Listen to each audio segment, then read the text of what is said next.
Hello, namaste to everyone. My name is Usan Sapkoda from third year student from Kathmandu University School of Medical Science. And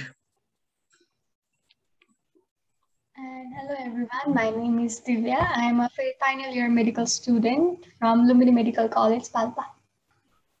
so we'd like to first thank you to our Dr. Jagdamba ma'am for giving us such a wonderful opportunity. And now, without any delay, I would like to welcome to our doctor, to our infectious disease specialist, Dr. Prakash Kafle, sir. Sir, floor is yours. Thank you so much. Thank you, Dr. Pandit, for organizing this amazing talk and discussion. I'll try to make it more informal. This is an informal session. Feel free to post any questions that you have. This is more of, it should be like a kind of, conversational rather than me just talking. Today, our goal is to know the basics of HIV. What does that mean is, what is the historical, importance of HIV infection, how it started, what is the global, burden of this infection, what is the advancement, how far did we come since we diagnosed HIV, and what are the kind of, complications that could happen naturally in the course of infection, what are the treatment advances in last several years. So if we go to the historical background of HIV infection, you should go back to 1981 in United States. In the California state, what happened was suddenly we started noticing several, at that time, people coming with very atypical pneumonia. People would come with, shortness of breath, fever, weight loss, and all these symptoms, and no one was able to diagnose what was going on in them. And then people would die in after a few weeks. So this happened to this, community of the people who were having sex with males. So gay male, multiple people got diagnosed, and CDC started noticing this, group of populations where people were randomly dying from this atypical pneumonia. And later we figured out that atypical pneumonia was pneumocystis carinii pneumonia, and now it's renamed as pneumocystis jirovecii pneumonia. Before we used to say PCP pneumonia, now we call it PJP pneumonia, okay? And around the same time, we also saw multiple cases of these weird skin lesions all over the body, purplish big lesions. Those are from Kaposi sarcoma, okay? We found all these opportunistic infection, but we still did not know what was the reason for this. So finally, around end of 1981, we came to recognize that this is actually a retrovirus. At that time, it was called. And later, it was named as human immunodeficiency virus, okay? So, and then rest of the world also started noticing similar conditions, and then it turned out so rapidly into a global pandemic. In matter of coming several years, it was a global pandemic. Historically, seems like it came from, in West Africa. Even in, if they go and they did this phylogenetic analysis of the virus and found similarity to this chimpanzee virus by name simian immunodeficiency virus, or SIV, okay? And then it seems like, now what we can assume was this was already endemic in certain West African countries at that time. And then the world started globalizing. People started moving from one part of the world to other.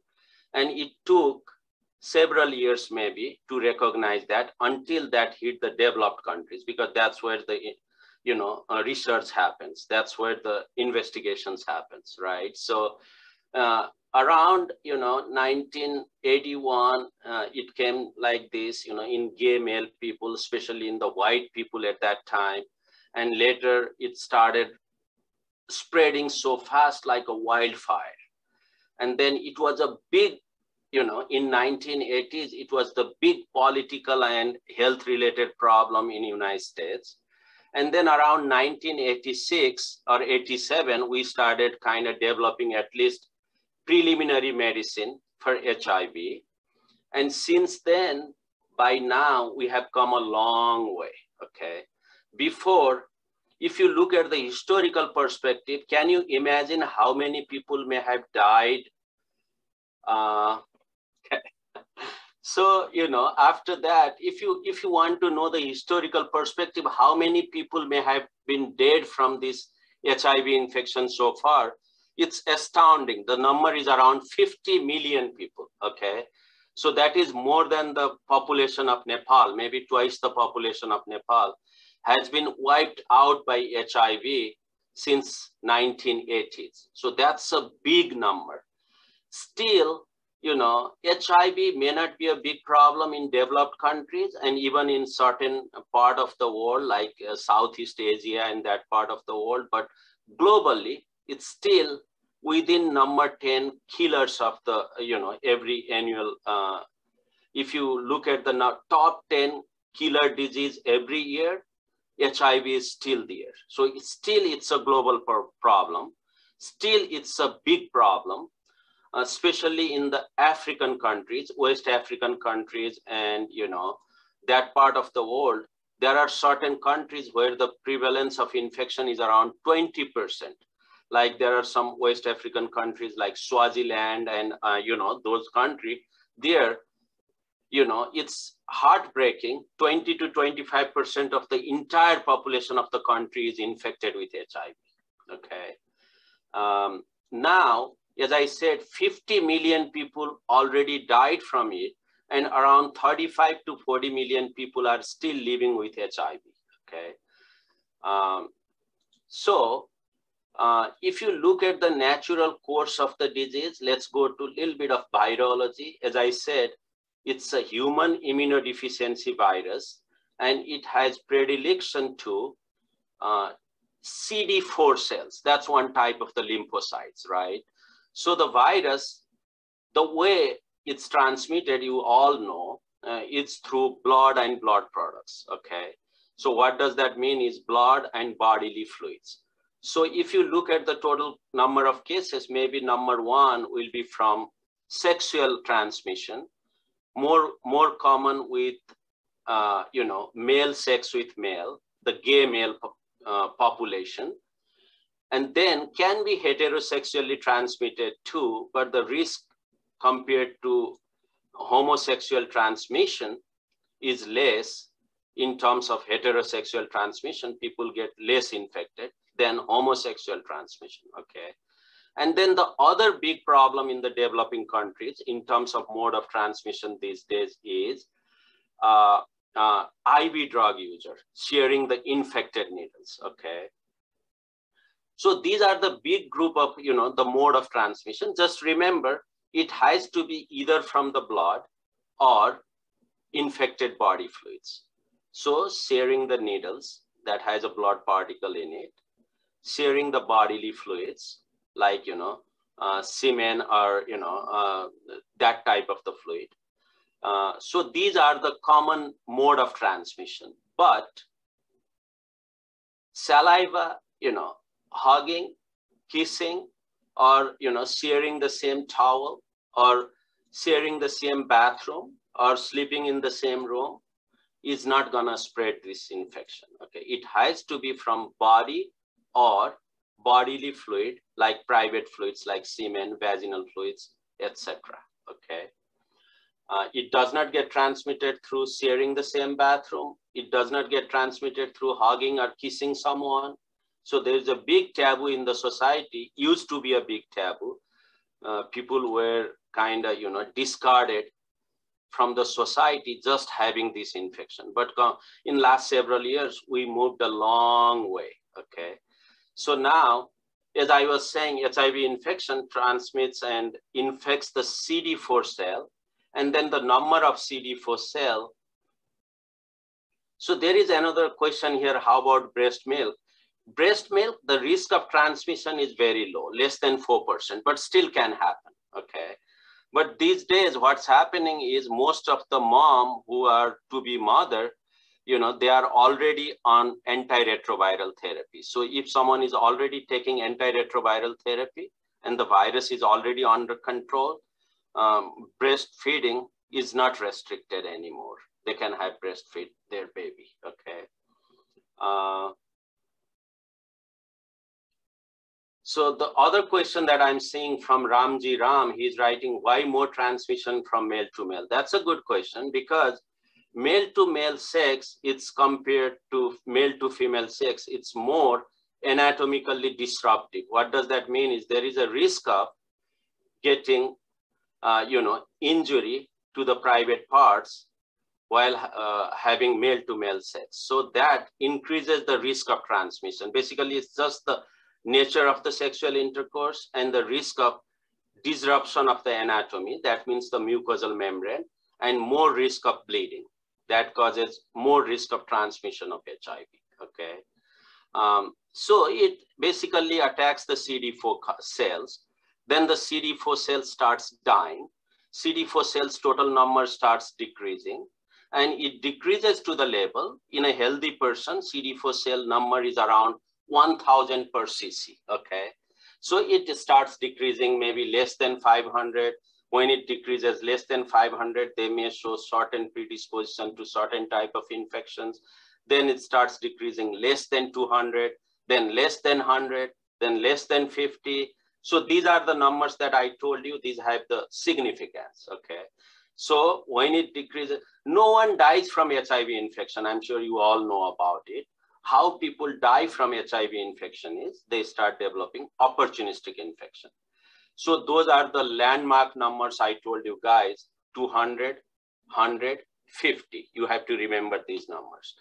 So if someone gets less than 200, then they start developing all these AIDS defining illnesses. There are so many of those. I will not be able to tell you all of them, but to know, you know, it could be recurrent pneumonias, it could be recurrent, you know, certain type of pneumonia like Streptococcus pneumoniae, recurrent bacterial infections, recurrent candidiasis, herpes zoster, you know, shingles infection, you know, the other type of infections, like there are certain fungal infections they are at predisposition to, like, you know, cryptococci, histoplasma, coccidioidomycosis. So I would like you to kind of go over and look at the AIDS defining illness when you get time. And there are like several infections, and to know clinically, the one that I mentioned carries more value, okay? Now, let's go to CD4 count less than 200. When the CD4 count falls less than 200, then they are at risk of certain infections like PJP pneumonia, okay? If you look at the total number of PJP pneumonia in HIV patients, more than 200, less than 10% cases. So historically, what we have done is if the CD4 count falls less than 200, then we start getting worried about this opportunistic infection, PJP pneumonia, and we start primary prophylaxis to prevent that. So if you ask me what are the primary prophylaxis used, the cheapest one is trimethoprim sulfa, okay? They call it Bactrim here. Maybe I forgot the trade name in Nepal, but it's trimethoprim sulfamethoxazole, okay? They are like single strength tablet, double strength tablet. So those are used according to the patient's preference. If you are using single strength, those are given once daily. If you are giving double strength tablet, those are given 3 times a week, usually Monday, Wednesday, Friday. That is a very common, very effective, very less side effect, and very cheap medicine to do primary prophylaxis for PCP pneumonia or PJP pneumonia, okay? And there are other alternatives, like you can use dapsone, you can use pentamidine, you can use etovaquone. These are all alternative medicine. They are expensive. They might have more side effect profile. So usually we don't use that until if someone is allergic to Bactrim or if someone is intolerant to Bactrim. So that is 200. And then 100. Okay, so if CD4 count falls less than 100, they are more prone to this infection called toxoplasma. That's one of the parasite. If we go and take serology of the patients, maybe significant number of patients in developing countries are already infected by toxoplasma at one point of their life, So what happens is toxoplasma, even we get infected, we get subclinical infections, and then we recover through it. But unfortunately, that may remain latent in our body. So when the immunity drops for any reason from our body, like HIV, it decreases your immunity, your CD4 count starts decreasing. And then those latent infections, those were hidden, but very dormant in your body, starts kind of, someone reminded me of the name of bacterium. It's called Cotrem in Nepal, right? So sulfamethoxazole trimethoprim. So when the CD4 starts decreasing less than 100, those people with prior history of toxoplasma infection, usually manifested with toxoplasma IgG positive serology, they might have reactivation of that infection later in the life when the CD4 drops less than 100. So that is another category of patient where you want them to remain on prophylaxis. And luckily the prophylaxis is the same, Cotrem, okay, trimethoprim sulfa. If someone cannot take trimethoprim sulfa, there are other like pyrimethamine, atovaquone, those can be used as prophylaxis. So other number to remember is 100, CD4 count less than 100. Now, the final category, when the CD4 count falls less than 50, that is called advanced HIV. And I'm sure I forgot to mention you guys, everyone knows the definition of AIDS. AIDS means when the CD4 count falls less than 200, or they have already developed AIDS defining illness, irrespective of the CD4 count, okay? So that is AIDS. And then, 200, 100, let's come down to 50, less than 50, then you are at risk of certain opportunistic infections like, Mycobacterium avium intracellular, MAC, disseminated MAC infection, okay? So when the CD4 count falls less than 50, you are at risk of disseminated MAC infection. So again, that historically, we used to prescribe prophylaxis for that also by name azithromycin or clarithromycin, one of the macrolide antibiotic, okay? Usually it would be azithromycin because it was easy. You give like once a week, 1200 milligram dose, and then continue the prophylaxis. But recently what we have seen is nowadays, HIV medications are readily available, very effective with very less side effects. So everyone is already started on treatment by the time they have that level of advanced HIV. So what we knew recently in last few years is maybe people who already are on antiretroviral therapy, they may not need MAC prophylaxis anymore because the chance of developing MAC infection on antiretroviral therapy is very low, okay? So these days, if someone is already started on antiretroviral therapy, even though their CD4 count is less than 50, you do not continue them with MAC prophylaxis anymore, okay? But if there are certain reasons that the patient could not be started on MAC treatment, the heart treatment, antiretroviral treatment, then you keep them on MAC prophylaxis until you start them on antiretroviral therapy. So that happened, I think, around 2019, the recent change in guideline, okay? Before that, everyone would get MAC prophylaxis, irrespective of their treatment status or not. Just to let you guys know, the other reason why we did that was if someone already had MAC infection, people with less than CD4 count, they are already prone to MAC infection, and they may have already had that MAC infection in their body, which is not yet pronounced because their immune system is so depressed. And then at one point, when you start giving the treatment, they might develop this thing called IRIS, that is immune reconstitution syndrome, and can mount all these inflammatory response, and those hidden infections, those were not able to mount symptoms, will start mounting symptoms. And at that time, they can manifest all the symptoms of disseminated MAC. And in those situations, just giving one treatment is a bad idea, because you treat MAC just like TB with multi-drug regimen, at least 2 to 3 drug treatment, okay?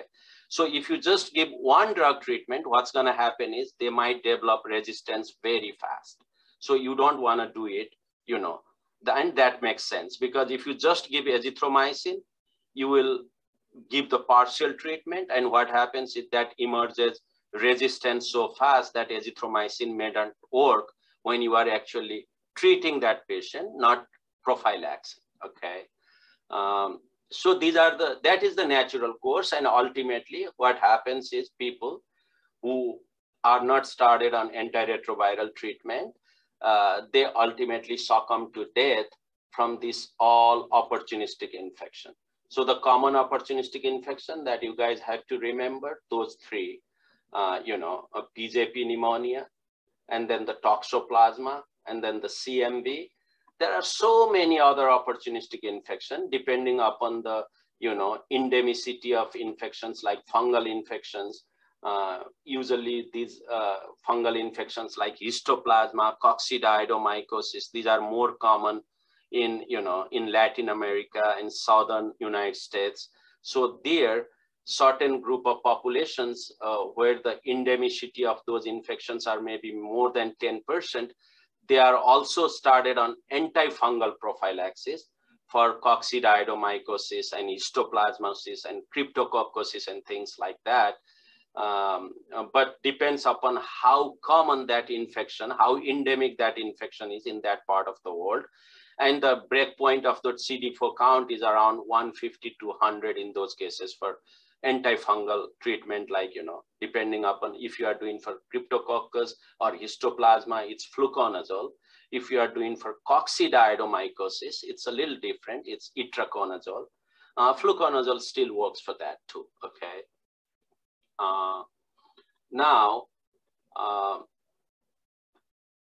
So we talked about the natural course of the infection, how this infection moves forward. We talked about a little bit of, you know, opportunistic infection. We talked about the significance of the CD4 count numbers, like the magic numbers. You have to remember 200, 150. That's a very common question that you will get on all your tests and boards. And now, when to start antiretroviral treatment? I saw one question. MAC includes what? Organisms. Okay. So MAC is a single bacteria. Okay. It's Mycobacterium avium intracellular. That's the name of the bacteria. If you ask me what type of bacteria is it, it's pretty similar to TB bacteria, but it's even less virulent than TB. Okay. It's not transmitted the way TB gets transmitted. It's not a airborne transmission bacteria. Usually, you know, it remains dormant in the environment. Okay, so it's in the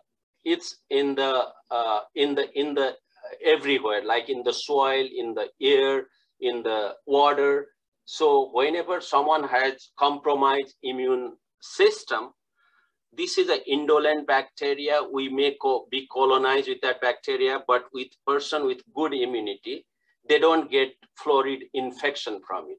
But for some reason, if your immunity decreases, then you start getting signs and symptoms of that disseminated MAC infection. Usually it causes bacteremia, blood infection, may have a chest infection, and then they manifest all these symptoms: fever, night sweats, pretty similar to TB, weight loss, you know, cough, maybe hemoptysis, and all these symptoms, okay? So now we talked about CD4 count and its significance. Now, a little bit of like who to start the treatment, right? That's always a big question, right? When to start the treatment. Previously, you know, in developing countries, because of the lack of resource and the inability to afford that medicine, what they used to say is wait until they develop immunodeficiency. All right, but later we figured out that that is actually a bad idea, because whenever someone has HIV virus in their body, it's already an inflammatory process in the body. So it causes inflammation of all organs of the body. So what happens is they might develop cardiomyopathy. If you look at the heart, they might develop coronary artery disease because it's causing inflammation of the coronary arteries. They might develop peripheral vascular disease because it is causing inflammation of all the blood vessels. They might cause chronic kidney disease because it's causing inflammation of the kidneys. So it has multi-organ effect involving all parts of your body. So the developed countries like United States, they started providing treatment to all their HIV patients, irrespective of their immune status in early 2000s, okay? But because for obvious reasons like lack of resource, inability to afford the medicine, WHO did not incorporate that into the guideline until 2015. So before 2015, in a country like Nepal and other developing countries, we would wait for CD4 count to be dropped less than 500, and sometimes even to develop immune deficiency symptoms before starting the treatment. But now in 2015, WHO updated their guidelines saying that if you know a patient has HIV, just go and treat those patients. Do not wait for their immune system to get broken. So once you know HIV, you just go ahead and start treating those people, okay? So now, irrespective of their immune status, irrespective of their duration of the, harboring this infection, you go ahead and treat all those patients, okay? Now, I think we should talk a little bit about diagnosis, right? That is also kind of, part of the management. So if you ask me how it's getting diagnosed, there are several studies available these days. There are several tests readily available these days. And the most sensitive test is looking for the virus itself. That is called HIV RNA PCR, okay? So that is most sensitive, most specific, and it detects very early in the course of the infection. Say if someone gets exposed or acquired HIV infection today, there are like ultra sensitive HIV tests that are commonly used in the United States that can detect HIV in day 5 of acquiring the infection, okay? So that is HIV RNA ultra sensitive test that is positive. And what happens is when that is positive, that test detects within 5 days of acquiring that infection. And there are less sensitive tests. I suspect those are the one that's being used in Nepal. Even less sensitive HIV RNA PCR, not ultra sensitive, they can detect by day 10. So by day 10, if you are really concerned that your patient may have acquired HIV RNA PCR is the test to go for, okay? And after that, what happens is the virus gets into the body, then that causes seroconversion and development of the antibodies. And that is the time when ELISA starts getting, positive. And before that, I'm sure you heard about this P24 antigen that gets positive around day 15 of, acquiring the infection, okay? And then the ELISA test, there are like these days, there are several types of tests. They call it first generation, second generation, third generation, fourth generation ELISA testing. Sorry. That fourth generation ELISA testing becomes positive in day 10 these days, okay? Day 10 to 15. And then there are other tests like, Western blot, that is the confirmatory test. I mean, HIV RNA PCR, if you did it, you knew that the patient already has HIV, but that is so sensitive, sometimes that can be falsely positive, okay? So the confirmatory and the gold standard of test is Western blot testing. that becomes positive anywhere around 40 to 60 days of the, acquiring infection. So what they usually do here in United States is first, they do this HIV fourth generation testing that is usually positive by 2 weeks. And then if HIV ELISA fourth generation testing is positive, then they confirm that with Western blot testing, which confirms HIV-1 and HIV-2, infection. There are 2 types of HIV, you all know. HIV-1 is, 95% of the total HIV cases. When we talk about HIV, we assume we are talking about HIV-1 infection because that carries 95% of the cases. And HIV-2 infection, it's not prevalent in United States. It's not prevalent in Indian subcontinent, Nepal, or that part of the world. It's only prevalent in Western African countries, okay?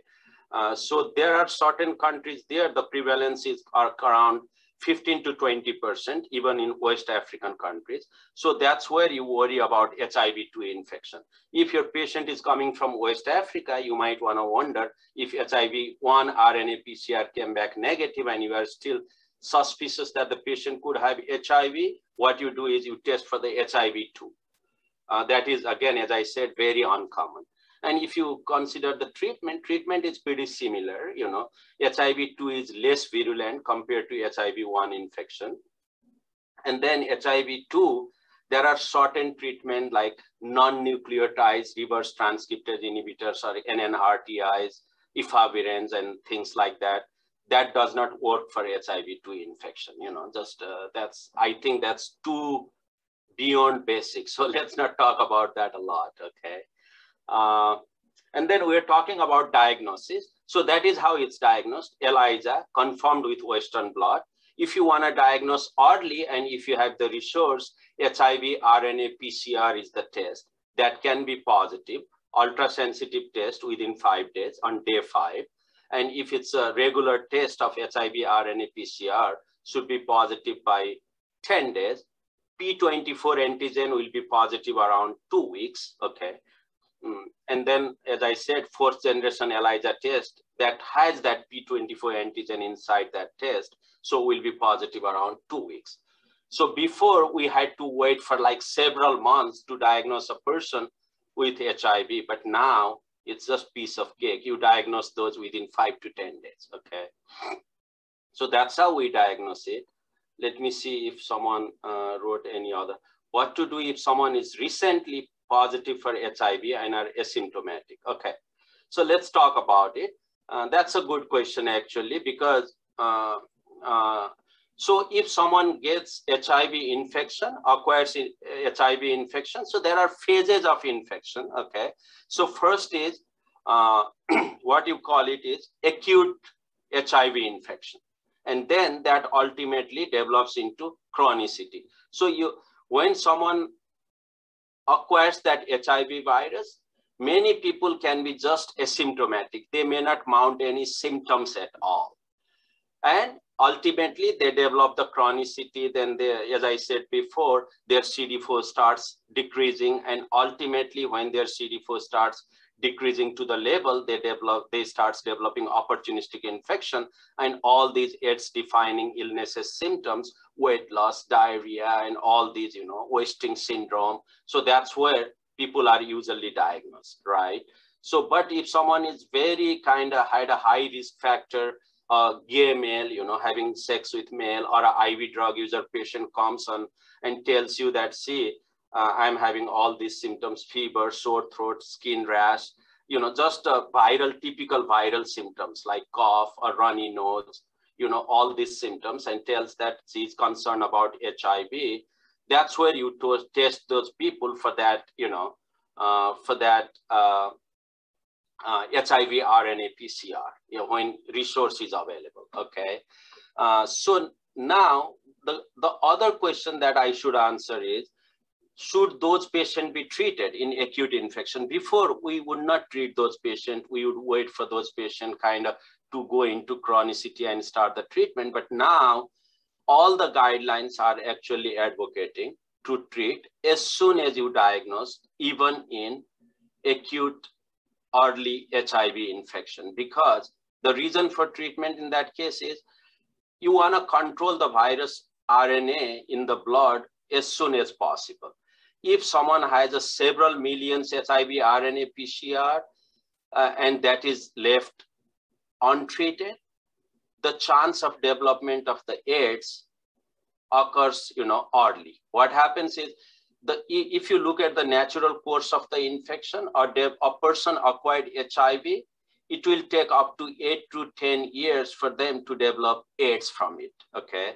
So your CD4 count gradually declines slowly, and it takes up to 8 to 10 years. But if someone has HIV RNA in the blood, more than 100,000 copies per ml, those are high viral load patients. So they can develop HIV, they can progress from HIV to AIDS within 3 years. So those are the people whom actually will benefit from treating early, because you control that virus early. So their chance of immune deficiency down the road will be less, number one. And number two, you want to prevent the spread of transmission, because usually those people who have HIV, they are stigmatized people of the society, IV drug users, homosexual males.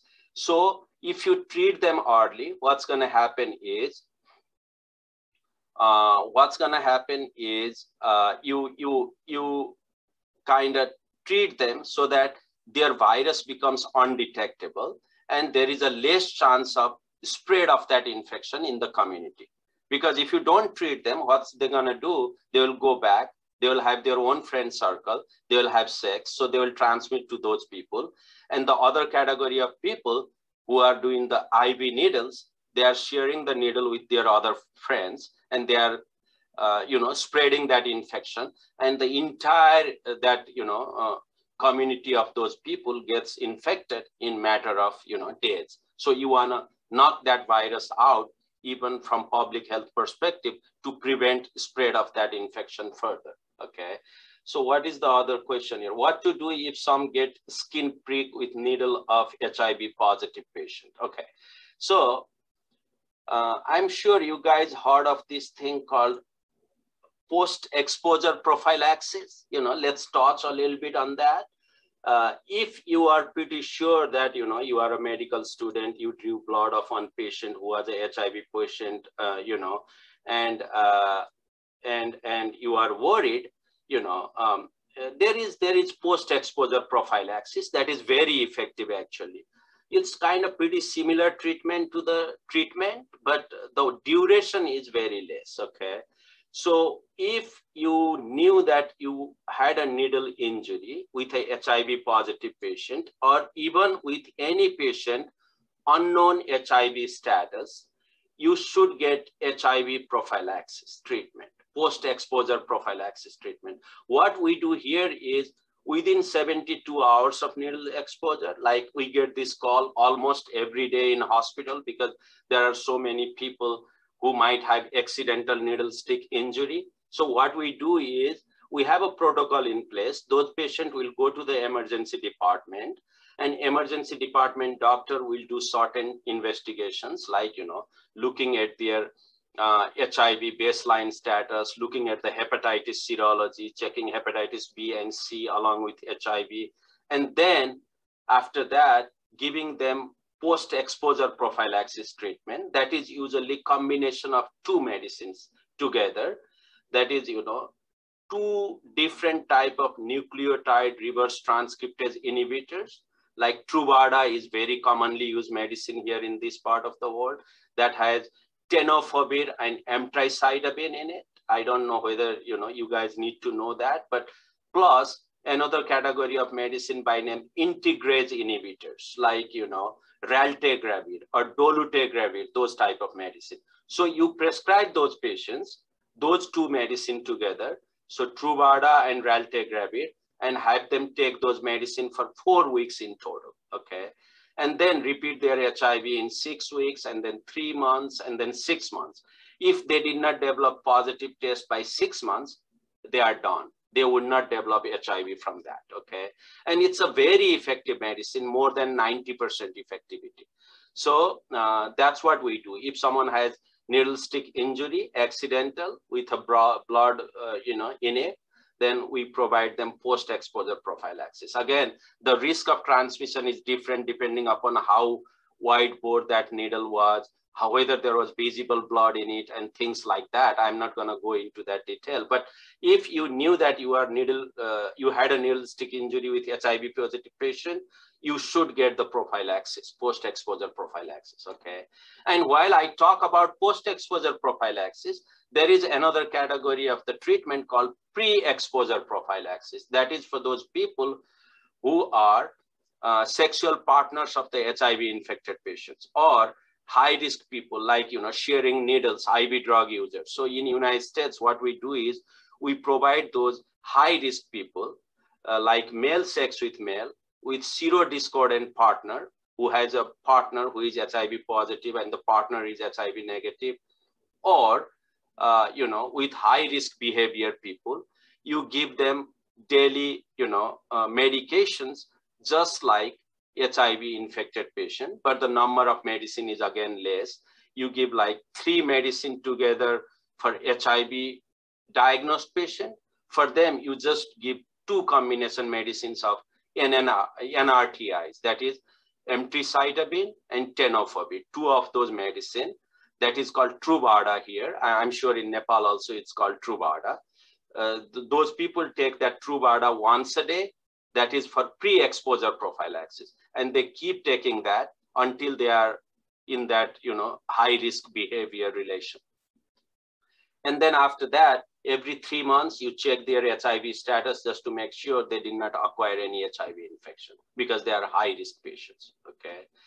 So we talked about pre-exposure prophylaxis. We talked about post-exposure prophylaxis. We talked about when to start the HIV treatment. If time permits, I'm gonna talk shortly about what are the categories of the HIV treatment. I talked a lot about all these, group of the patients, group of the treatment, but I'll go into a little bit detail maybe after few minutes. But before that, let me try to touch on another aspect, like, so you got a patient, right, who is diagnosed with HIV, or you diagnose that patient with HIV, you should do certain baseline blood works on those patients, all patients, before starting the treatment. You just don't want to start the treatment after just diagnosing that HIV, because number one, HIV treatment is a lifelong commitment. So far, we have excellent treatment. As I said, back in 1986, we had this, I'm sure you guys heard about this traditional medicine like zidovudin and all these. They used to be very toxic, okay? They would kind of suppress your bone marrow like anything.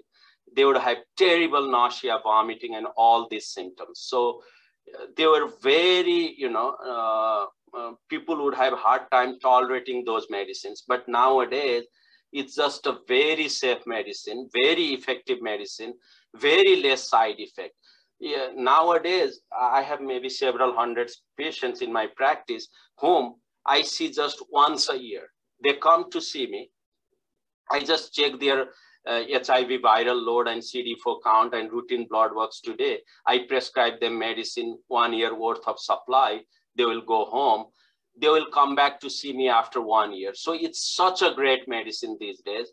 No side effects at all. I mean, sometimes you may be seeing some side effects, but most of the time it's extremely tolerated medicine. Just imagine taking acetaminophen or, paracetamol or something like that. It's so well tolerated these days, okay?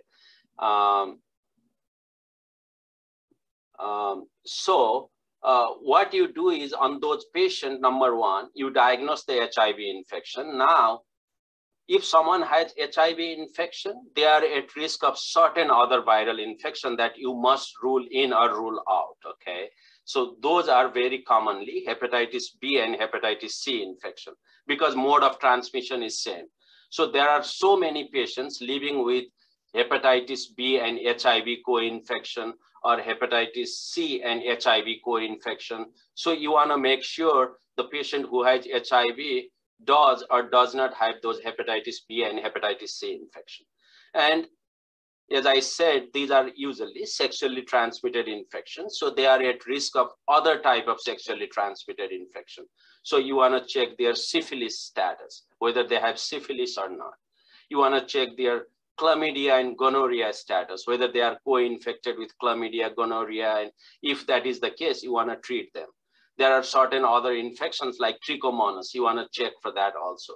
You want to do their baseline TB test status, whether they are latent, whether they already have latent TB infection or not, because that is another infection down the road. If their immune system decreases, they start flaring up of that latent TB infection that they may have already been exposed in the past, okay? And you wanna check their toxoplasma serology. If someone is positive toxoplasma and their immune deficiency happens down the road, they will develop florid toxoplasma infection. So you want to check their toxoplasma serology. You want to check their, varicella serology, like varicella zoster serology. They might develop shingles down the road when immune system. Because the reason why it's so important to check this, if someone does not have hepatitis B, you can immunize them with hepatitis B vaccinations, okay? If someone does have hepatitis B, you can treat them for that infection. The treatment is kind of similar to HIV, so you wanna make sure you are treating with the medicine that works for both. If someone has hepatitis C, these days you have cure for hepatitis C infection. So you wanna treat that hepatitis C along with treating HIV at the same time, okay? As I said, there are so many other sexually transmitted infections. If they continue to have that sexually transmitted infections, they may develop, they are at high risk of spreading that infection to others. So you want to treat that also. So beyond these, what you do is you check their CBC, you check their liver function test, you check their serum creatinine just to make sure that they did not develop any chronic kidney disease already. You want to do all the routine health checkup on those patients, like screening, colonoscopy, pap smear, mammogram, and all the tests as indicated, okay? And then what else you want to do is, this is very important, you want to do HIV genotype study before starting the treatment. That is, just imagine doing culture and sensitivity on a bacteria. What that genotype study tells you is what treatment might work for that patient, okay? So around 6 to 16% of the patient, when they are already diagnosed, will have some sort of resistance to one kind of the antiretroviral medicine.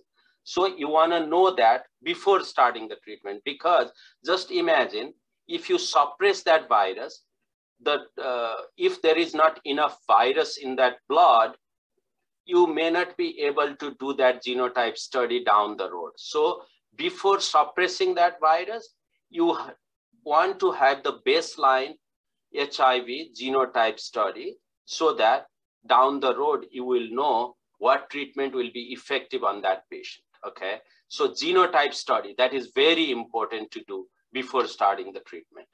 Now, how are things going on so far? Are you guys getting it?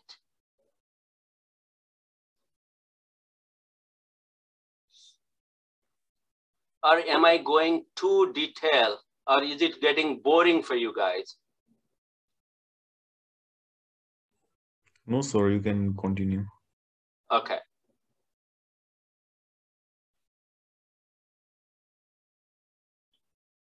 Okay, so here I'm looking at the questions here. Advice to HIV positive male before marriage. Good question.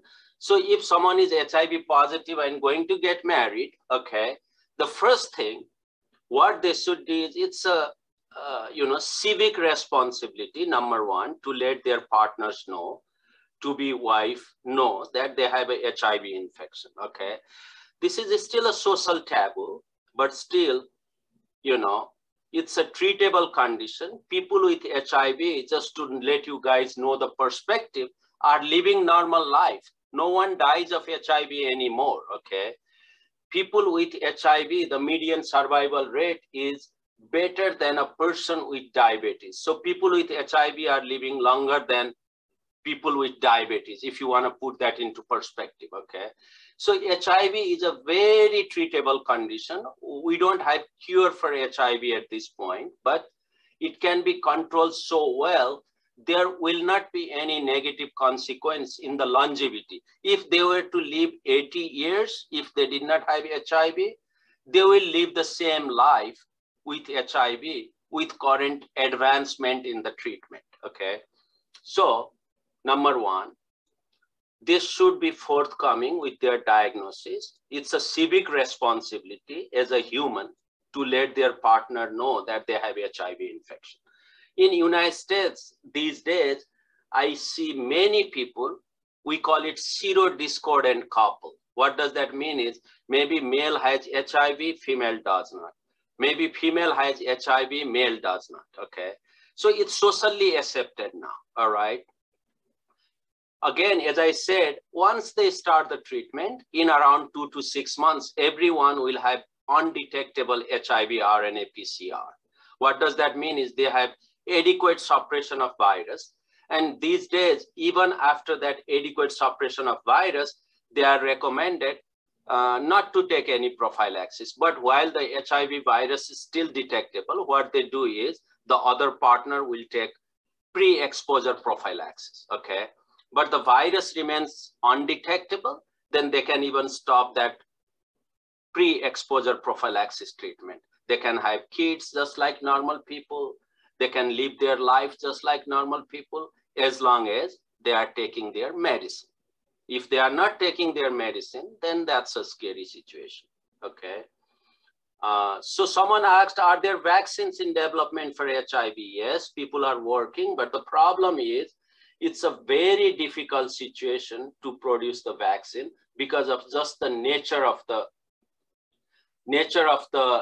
this virus, okay?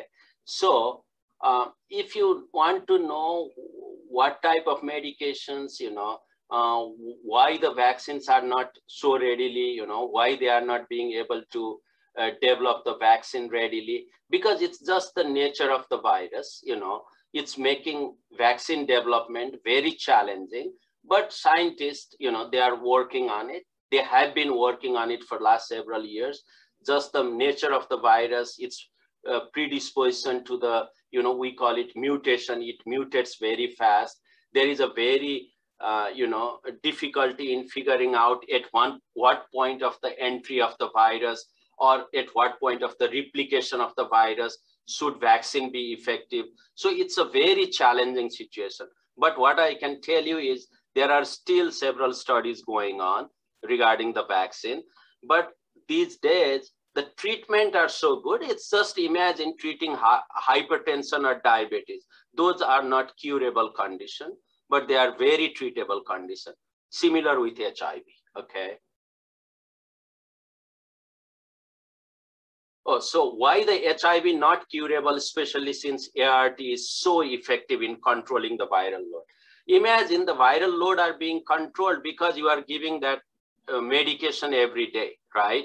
So it's just, we are able to control the replication of the virus because of that antiretroviral, but that is not curative, okay? Now, to make this more understand to you guys, let me go through the stages of the viral replication. That may be helpful. First, what happens is, imagine HIV virus got into the body, then they have to enter to the CD4 cells. That's what we discussed before, because CD4 cell, that's the target of the HIV virus. They damage those CD4 cells. The first site is entry. They have to enter the CD4 cells. The viral particle, it's a protein particle, right? So they have to get inside the CD4 cell. So that is entry. So the entry point, that's where the one class of medicine works that prevents entry of the viral particle into the CD4 cell. That is called entry inhibitors. That is one. So if you go to the cycle of the virus, how it gets and how it gets replicates, you get to know what treatment works in what stage. So I talked about entry of the viral particle into the CD4 cell count. So that is first stage of the entry of the virus. And that's where one class of antiviral acts called entry inhibitors. If you want to know the names of those medicine, they are called maraviroc, fostemtasavir, and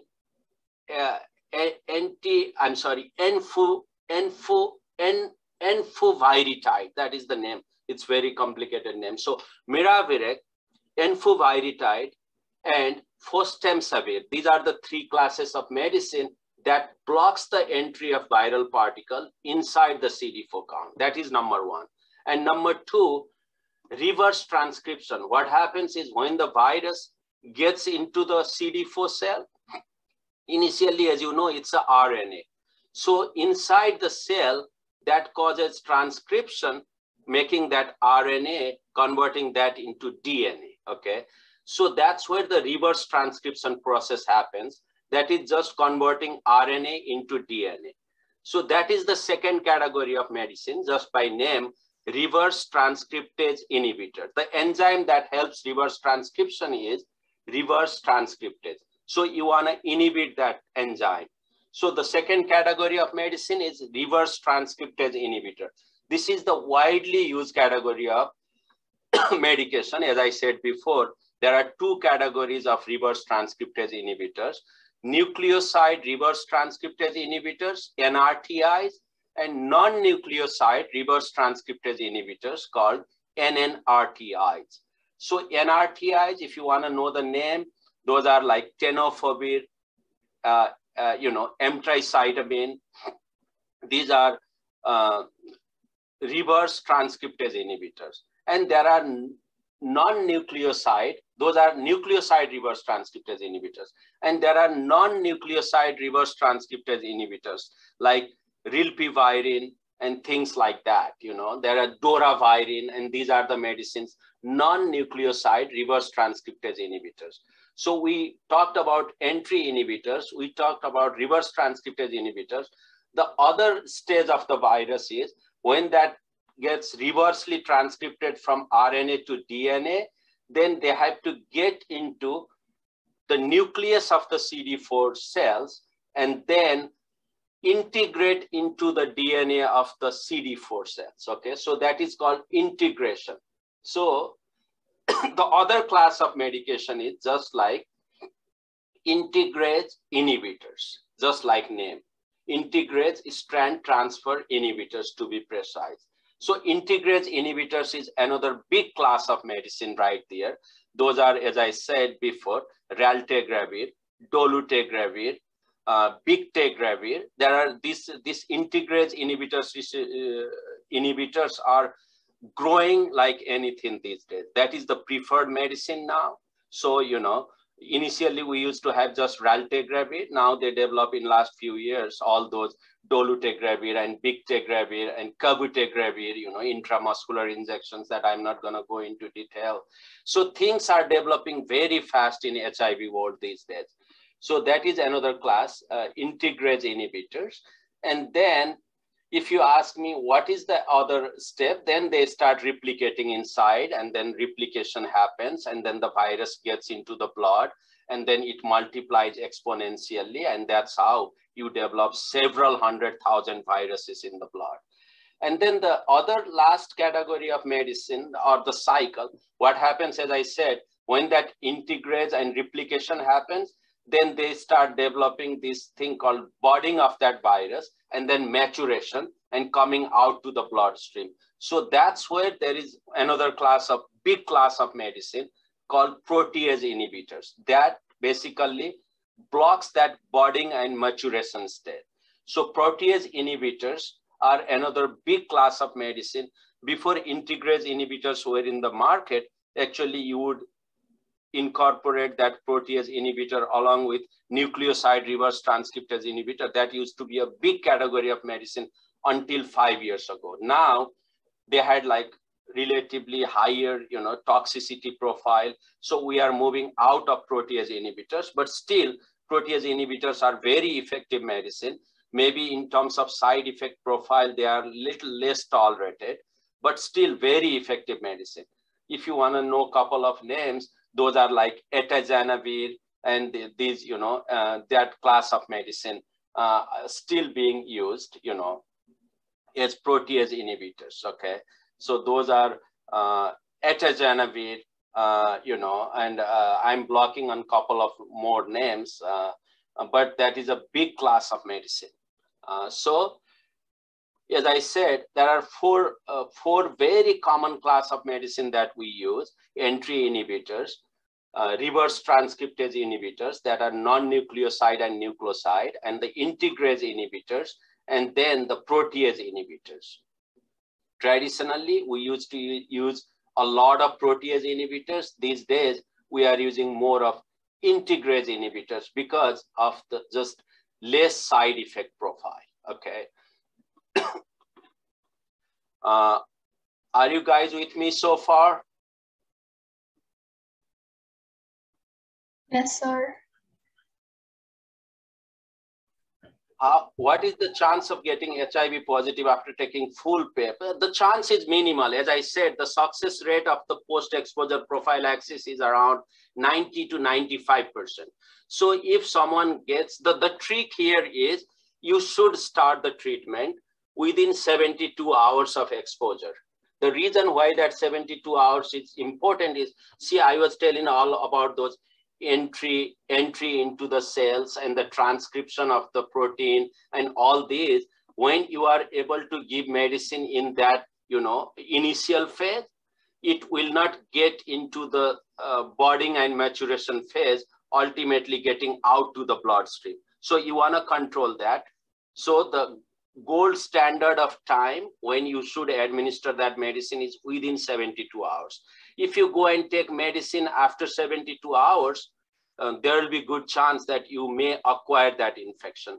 But if someone takes the medicine within 72 hours, effective combination medicine, as I said, combination of reverse transcriptase inhibitors and integrase inhibitors for 4 weeks, the success rate of that treatment is around 90 to 95%. So almost invariably, no one who took that prophylaxis diligently will get HIV infection. So it's a very effective, very safe medicine. Okay. So we talked about a lot of things. I talked about the cycle of the, you know, replication process. I talked about the medicine, how the medicine were invented. They were just, imagine if you go to the pathogenesis and remember those 5 stages of the cycle, you know, the medications are just developed to block those, like entry inhibitors, reverse transcriptase inhibitors, integrase inhibitors, maturation inhibitors, or protease inhibitors. So that's where it works, okay? So if you ask me, after starting the treatment, you know, when they become virologically suppressed, these days, medications are so effective, actually people get suppressed in a month, like 4 weeks of starting treatment. So your patient comes to you, you did the preliminary investigations, you figured out patient has viral load of, you know, like several 100,000, you give them the highly effective antiretroviral combination treatment. And in 4 weeks of taking the medicine, you repeat the HIV RNA PCR, and 90% of the time they are undetectable by them. Do you guys know what is undetectable? You have to remember this thing. Undetectable, that is a definition. When the HIV RNA PCR falls less than 48 per ml, that is called undetectable, okay? So undetectable does not mean it's completely gone. It's to the level where that virus will not have any negative impact in terms of the immune system, okay? So that is undetectable. So if someone has HIV RNA PCR less than 48, that is by definition undetectable. That is our goal of starting the, you know, goal of the treatment. So by 6 months, almost everyone, provided they are provided effective treatment based upon the genotype study, they will be undetectable. So the maximum time, it could take up to 6 months. Minimum time, it is just 4 weeks or a month duration. to become undetectable. So the treatment, as I said, very effective, very safe, no side effects at all. So these days, treatment of HIV is has been revolutionized in last, I would say 10 to 20 years. Before, if you remember, when the treatment was available back in 90s or even early 2000, they would take 6-7 different pills. Nowadays, those all pills that I told you guys about, they are all incorporated in a single pill. So 3 medicine together in 1 pill.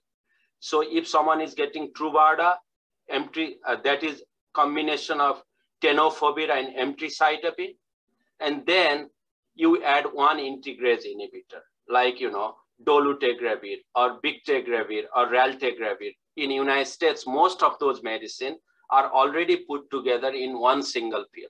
So as long as one patient is willing to take 1 pill a day, we can make them live their normal life.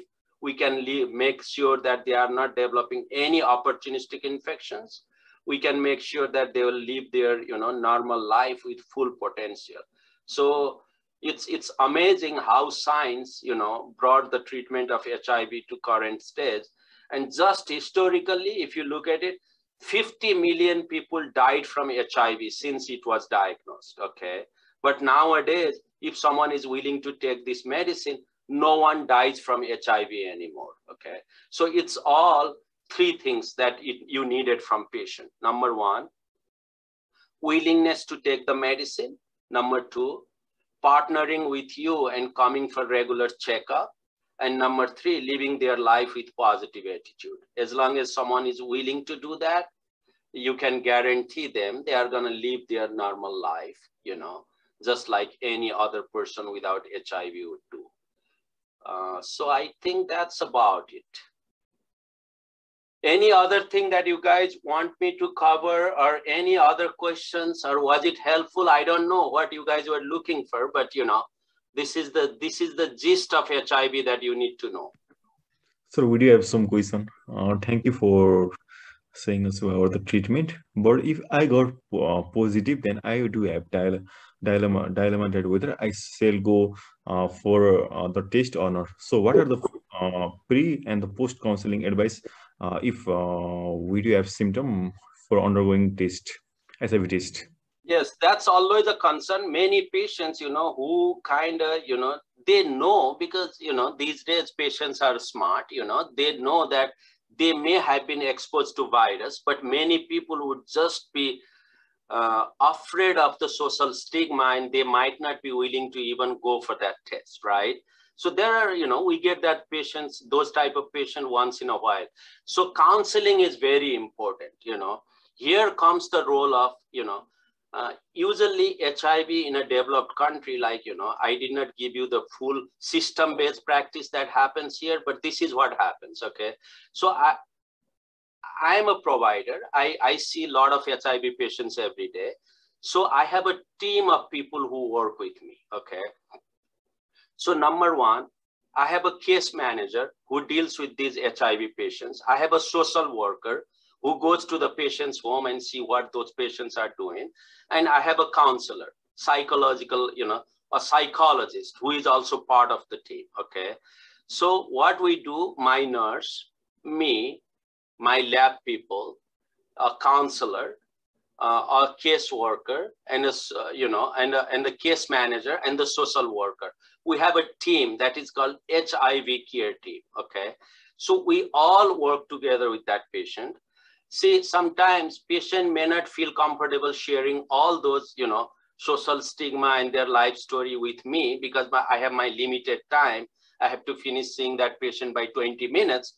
But if I send to psych counselor, they have more time. They have patience of listening all aspects of the patient's problem and all those things. So counseling is very important. And the other fact that I forgot to, mention there, significant number of HIV patients have underlying psychological problem or psychiatric problem. They have a very common, association with depression. So significant number of my HIV patients are also have, depression. So I always send those people for psychological counseling with one of our psychology partner, okay? So that is a very important part. See, number one, you tell them, you give them the natural history, just the way I told you. See, people were dying like this 20, 40 years ago. Now, no one dies from HIV. Treatment is simple. Just if you explain them nicely, they may come along, okay? The other thing is, even before starting the treatment, you might want to send those people to the psychological counselor. You know, in Nepal, I'm not sure about the setup, like, you know, whether we have all those set up in there, but you can still find psychiatrists and psychologists who you might want to send them for the counseling, because that is the most important part. Medicine, it's gonna work, you know, but being compliant to the medicine is the big part of the success, okay? So you gotta involve all your team members there. Make sure they are refilling the medicine, have your nurse call the pharmacy, you know, make sure they actually picked up that medicine, have, you know, have your case manager or social worker go to the home of the patient and see their living situation. Many people, unfortunately, you know, they cannot even share their problem with their family. So they are hiding their, you know, infection story even from their family. So you have to respect that, but still you might want to recommend them at one point when they feel comfortable, share that with their family so that the family will be a big help in that situation. So counseling is very important at that time. If you feel like you can help them with counseling, you can devote that much of time, you can do that, but still the role of psychologist and psychiatrist is a big, huge part of, you know, success of the treatment. So pre-treatment counseling, post-treatment counseling is very important in this patient for overall outcome. Thank you, sir. So here is another question. What are the research opportunities we can see in the field of sexually transmitted diseases, especially HIV/AIDS?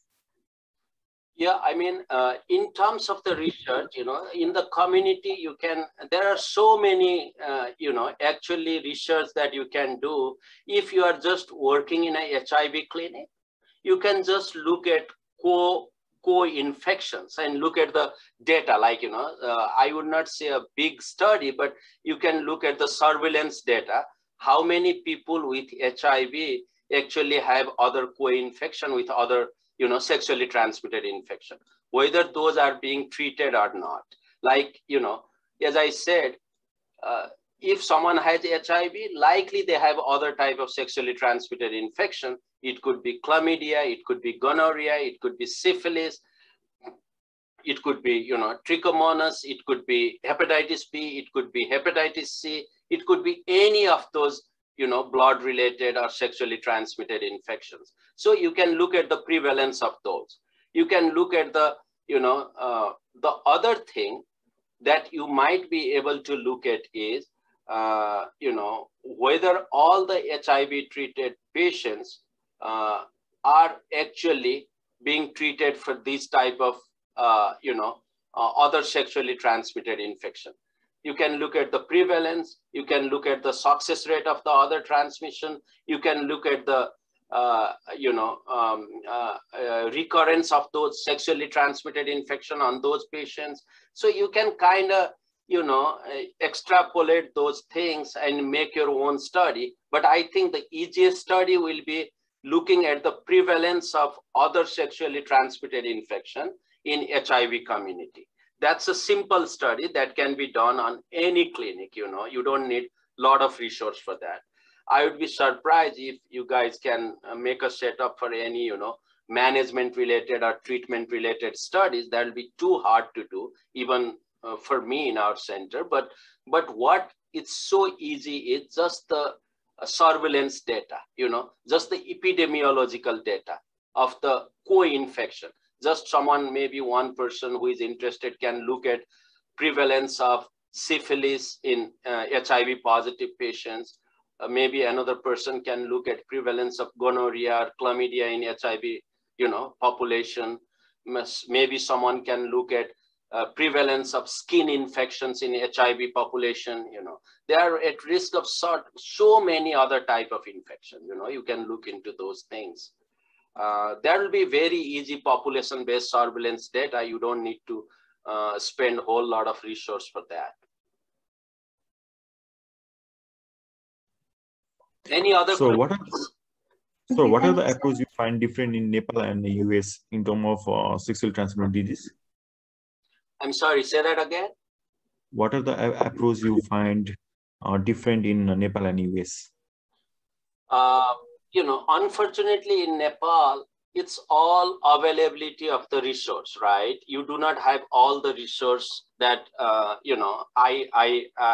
get it here. I have a team of, clinical, personnel that work with me. I can make sure patients are actually taking their medications. I can send my social worker at the patient's home to monitor, how many pills they took, to make sure their pill bottles are up to date. It's so easy to have all this supporting, for me to practice. I can just imagine how hard is it in Nepal, I did not practice HIV while I was in Nepal, so I cannot speak how it goes there. But here, having this ancillary help, a lot of people around me, team of the people who are willing to work with me and for the best outcome of the patient is a blessing. As I said, having the psychologist, having the case manager, having the social worker, having a dedicated nurse just to look at the HIV medication of those patients. It's a team effort here. It's a coordinated. The problem is it's not the medicine that will not work. It's just the coordination and making sure the patient is motivated enough to take that medicine every day. As I said, these people are already demarginalized part of the society. They have, society stigma. Maybe they are ignorant. Maybe they are unfortunate. They don't have the privilege, maybe other people do. So they are already marginalized community of the society, okay? So the role of overall healthcare team, when you have a team, the success definitely will come at that time. But unfortunately, if we don't have that set up, then it's gonna be a challenging situation. Okay, sir, here's another question. How should we approach a pregnant woman with HIV positive status, and how can we manage the baby born to the positive gene? That's a very good question. Okay, number one, there is a guideline even for that. Any HIV, any pregnant lady can take the antiretroviral. Actually, that is an absolute indication to start the treatment. Okay, as I said, highly active antiretroviral therapy for pregnant ladies, combination of nucleoside reverse transcriptase inhibitors and integrase inhibitor is the gold standard of treatment. Okay, so if you want to know a little bit more, before we used to use this medicine, Truvada and raltegravir. Truvada is basically combination of tenofovir and emtricitabine along with raltegravir, that is an integrase inhibitor. But later, what happened was they found the downside of that raltegravir, it has to be taken twice a day. So what we did was we started doing this medicine called dolutegravir, okay? And there are several hundred studies done in Africa seeing the efficacy of dolutegravir. At one point, it came to there were some preliminary data that dolutegravir may have some sort of neural tube defect to the babies.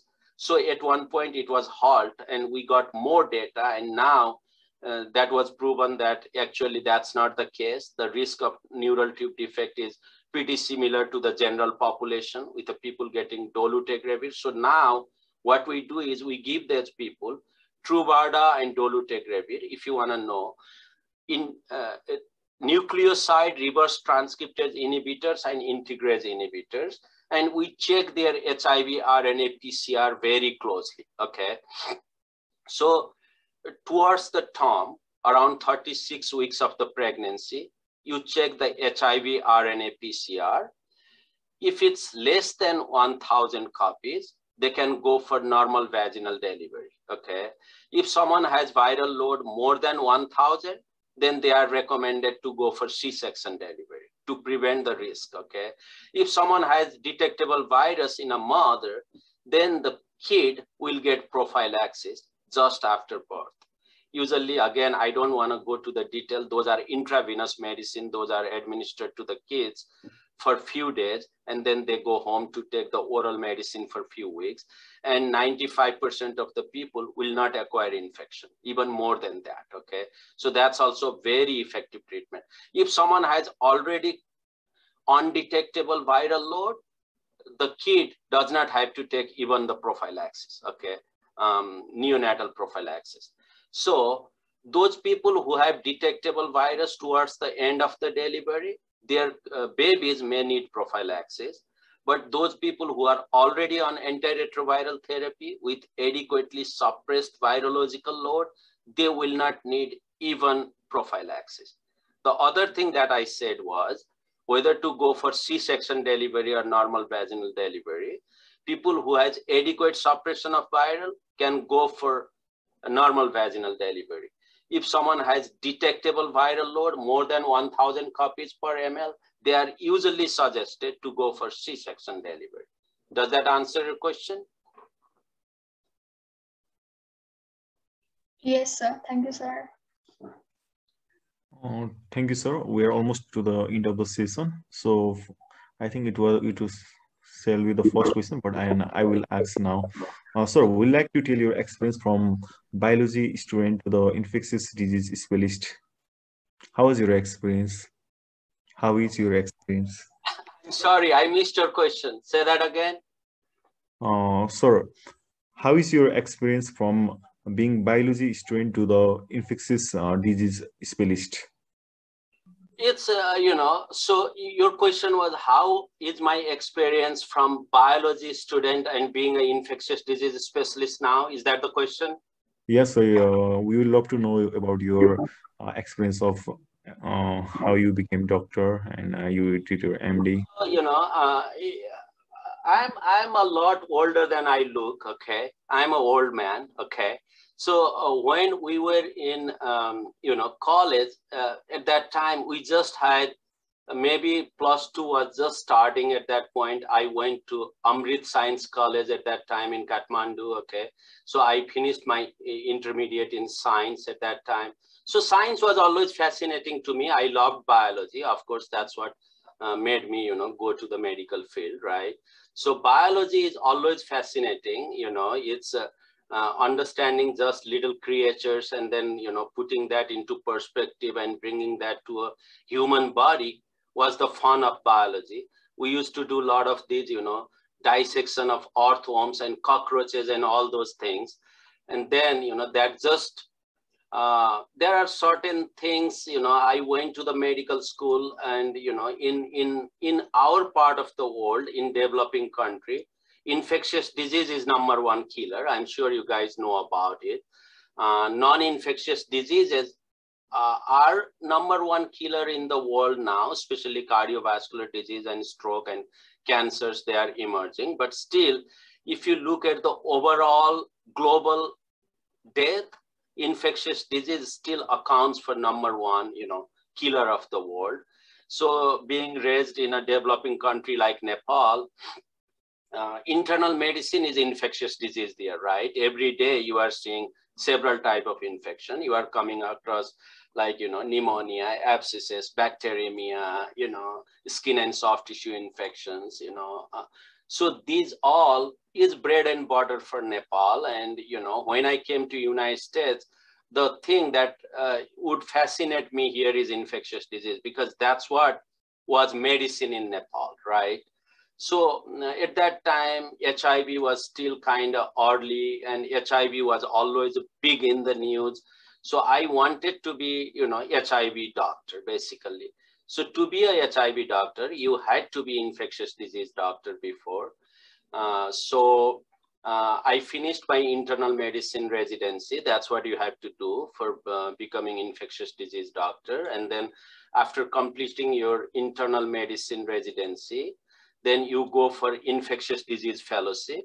And infectious disease fellowship, that's the time when you learn about all these infections, including HIV, hepatitis C, hepatitis B, all these, specialized treatment.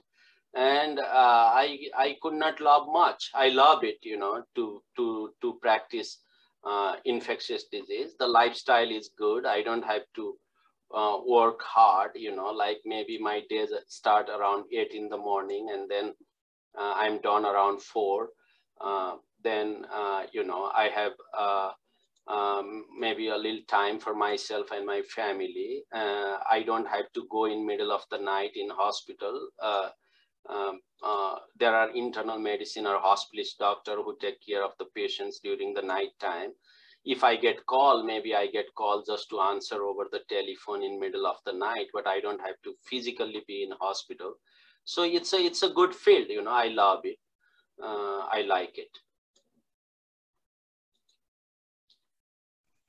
Thank you so much for sharing your experience, sir. It really has inspired us. And thank you so much for giving us your time and sharing us your knowledge. It really had been fruitful for all of us, and we got to learn many things from this session. And we are really grateful for you and Jakuti for organizing such a Dr. Pandit's effort, see the effort she puts in, it's nothing compared. I just came here and spell whatever, I just, contributed maybe 1.5 hours of my time. I love doing it, but, I know how much backstage work Dr. Pandit has to put in to make this a success. So big thanks to her. Thank you. Thank you. I think we're at the end of the session today. Yeah. I'll stop.